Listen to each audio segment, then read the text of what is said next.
So very good morning to all of you. आज की class में हम लोग डिस्कस करेंगे पीबी शैली का एक बहुत ही इम्पॉर्टेंट वर्क है क्वीन मैप। जो ये वर्क क्वीन मैप है वो एग्ज़ाम के पॉइंट ऑफ व्यू से इम्पॉर्टेंट भी है। यहाँ से एग्ज़ाम में वन टाइम क्वेश्चन भी पुटअप किया जा चुका है। देखिएगा, जो ये वर्क क्वीन मैप है इसकी जो सब टाइटल है, मतलब एक इसकी दूसरी टाइटल भी है जिसका नेम है the demon of the world. ये इस वर्क क्वीन मैप की सब टाइटल है, इसको कंफर्म रखिएगा। पीजीटी के एग्ज़ाम में जो वर्क होते हैं उनकी जो सब टाइटल होती है वो भी पुटअप की जाती है। पीजीटी के एग्ज़ाम में वर्क का जो जैनर होता है वो भी पुटअप किया जाता है। इसलिए जो ये पॉइंट्स हैं इनको आप लोग अच्छे से कंफर्म रखिएगा। क्वीन मैप वर्क की जो सब टाइटल है वो है the demon of the world है।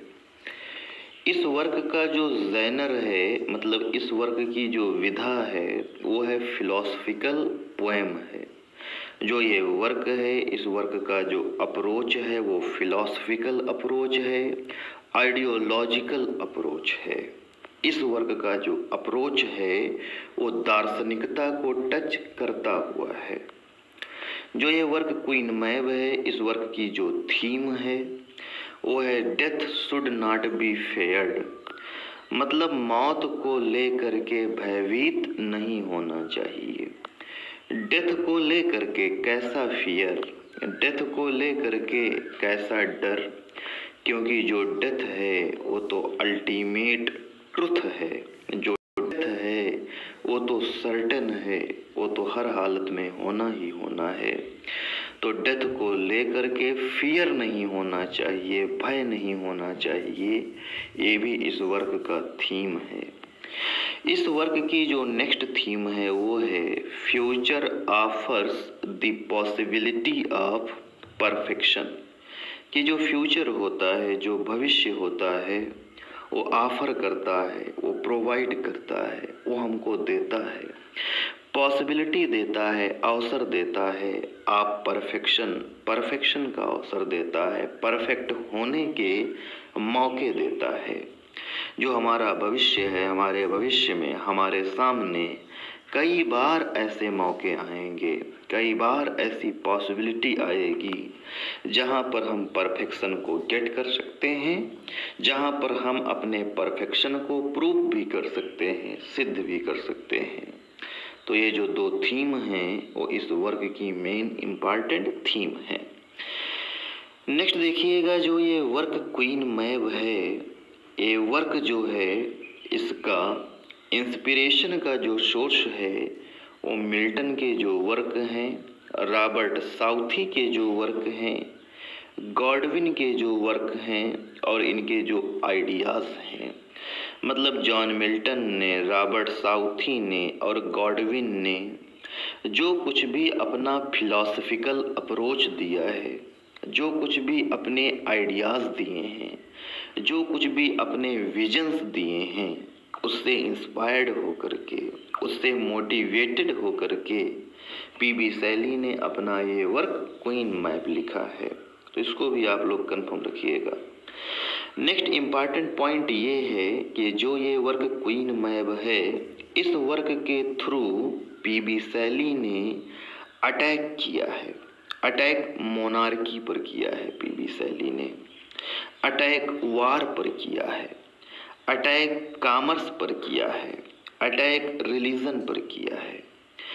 पीबी शैली जो है वो इस वर्क के थ्रू ये भी कहना चाहता है कि जो मोनार्की है वो लोगों के हित में नहीं है, जो राजतंत्र है वो लोगों के हित में नहीं है।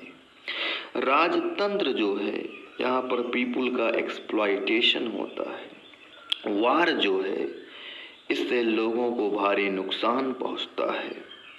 कॉमर्स जो है, बिजनेस जो है वो भी सही तरीके से नहीं चल रहा है।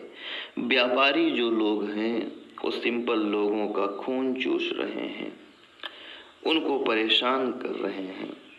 रिलीजन जो है, धर्म जो है, उसके नाम पर भी आइडियाज़ का इम्पोजिशन किया जाता है, विचारों को ज़बरदस्ती थोप दिया जाता है लोगों के ऊपर।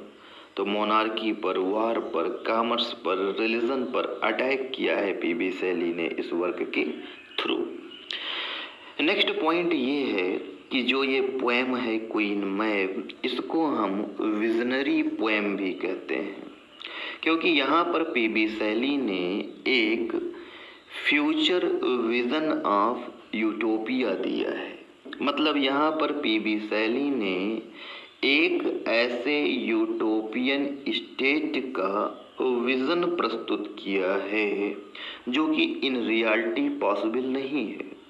यूटोपिया का मतलब ये होता है एक ऐसी काल्पनिक जगह, एक ऐसा इमेजिनेटिव प्लेस जो कि इन रियलिटी एग्जिस्ट नहीं कर सकता है, क्योंकि यूटोपिया जो होता है वो इतना ज़्यादा अच्छा होता है कि इन रियलिटी ऐसा स्टेट होना पॉसिबल नहीं होता है। तो पीबी शैली ने यहाँ पर एक फ्यूचर यूटोपियन स्टेट का विज़न जो है उसको रखा है, एक फ्यूचर यूटोपियन स्टेट की कल्पना की है, इसलिए इस वर्क को, इस पोएम को विजनरी पोएम भी बोला जाता है। ठीक, नेक्स्ट पॉइंट है इस वर्क में होता क्या है, मेन कंटेंट क्या है। क्वीन मैब इस वर्क का सेंट्रल कैरेक्टर है, वो एक फेरी, वो एक परी होती है। एक पर्सन है जिसका नेम लेंथी है, वो सो रहा होता है। लेंथी की स्लीपिंग बॉडी से क्वीन मैब जो है वो उसके सोल को, उसकी स्पिरिट को डिटैच करती है, बाहर करती है, और उसकी सोल को लेकर के सेलेस्टियल टूर पर जाती है, एक दैवीय यात्रा पर निकल जाती है क्वीन मैब, लेंथी की बॉडी से उसके सोल को बाहर लेकर के। क्वीन मैब जो है जब वो सेलेस्टियल टूर पर लेंथी के सोल को लेकर के जाती है तो वहाँ पर वो शो करती है, दिखलाती है लेंथी के सोल को। पास्ट दिखलाती है कि पास्ट कैसा था, प्रेजेंट दिखलाती है कि वर्तमान कैसा चल रहा है, और फ्यूचर दिखलाती है जहाँ पर वो एक यूटोपियन स्टेट को दिखलाती है लेंथी के सोल को। एक ऐसा यूटोपियन स्टेट, एक ऐसी काल्पनिक जगह जहाँ पर रिपब्लिकन स्टेट है, जहाँ पर गणतंत्र है, जहाँ पर कॉमनवेल्थ है, जहाँ पर जो पीपुल हैं वो ही अपने लिए एक ऐसे पर्सन को सिलेक्ट करती हैं जो उन पर शासन करे। रिपब्लिकन स्टेट वो है। फ्री लव वहाँ पर है, प्रेम को लेकर के बंदिशें नहीं हैं, प्रेम को लेकर के किसी भी तरीके की जोर जबरदस्ती नहीं है, फ्री लव है। वहाँ पर लोग जो हैं वो अथीज्म को फॉलो करते हैं, अथीस्ट हैं, नास्तिक हैं, उनके ऊपर कोई भी विचार रिलीजन का जो है वो ज़बरदस्ती थोपा नहीं जाता है। लोग जीनियस हैं, अपने हिसाब से अपनी आइडियोलॉजी बनाते हैं। लोग वेजिटेरियन हैं, लोग जो हैं वो पूरी तरीके से शाकाहारी हैं, सारी चीज़ें वहाँ पर अच्छी हैं। तो ऐसे स्टेट की कल्पना की है और क्वीन मैब जो है वो ऐसा विजनरी यूटोपियन स्टेट शो करती है, दिखलाती है लेंथी के सोल को। तो ये इस वर्क का मेन कंटेंट है जिसको मैंने डिस्कस कर दिया है। अब यहाँ पर कुछ इम्पॉर्टेंट लाइंस जो हैं वो मैं मेंशन कर रहा हूँ, उनको कवर कर लीजिएगा। यहाँ पर एक बहुत ही फेमस लाइन है, पीबी शैली कहता है, ओबीडियंस बेन ऑफ जीनियस। शैली कहता है कि ओबीडियंस, आज्ञा का पालन करना, ये तो जीनियस के लिए बेन है, अभिशाप है। जो कुछ भी हमें आज्ञा मिले उसका हम पालन कर दें आंख बंद करके, तो ये तो बुद्धिमानों के लिए, जीनियस के लिए अभिशाप होगा ना। अगर हम जीनियस हैं तो हमें अपने माइंड का एप्लीकेशन करते हुए किसी भी आज्ञा का पालन करना चाहिए। जीनियस लोग तो रूल करते हैं, शासन करते हैं, ओबीडियंस कहाँ करते हैं। तो ओबीडियंस, आज्ञा का पालन, बेन ऑफ जीनियस, जीनियस के लिए बेन है, जीनियस के लिए अभिशाप है।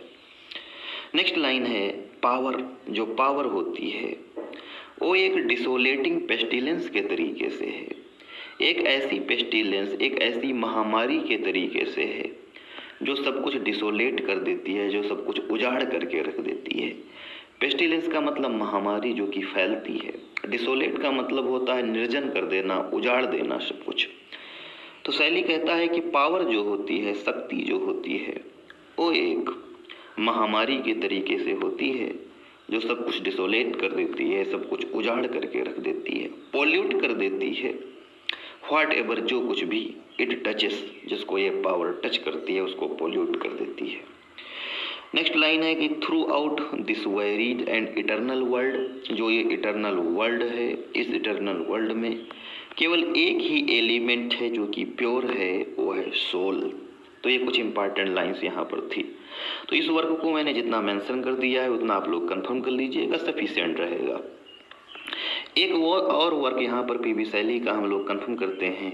वर्क का नेम है an address to the Irish people.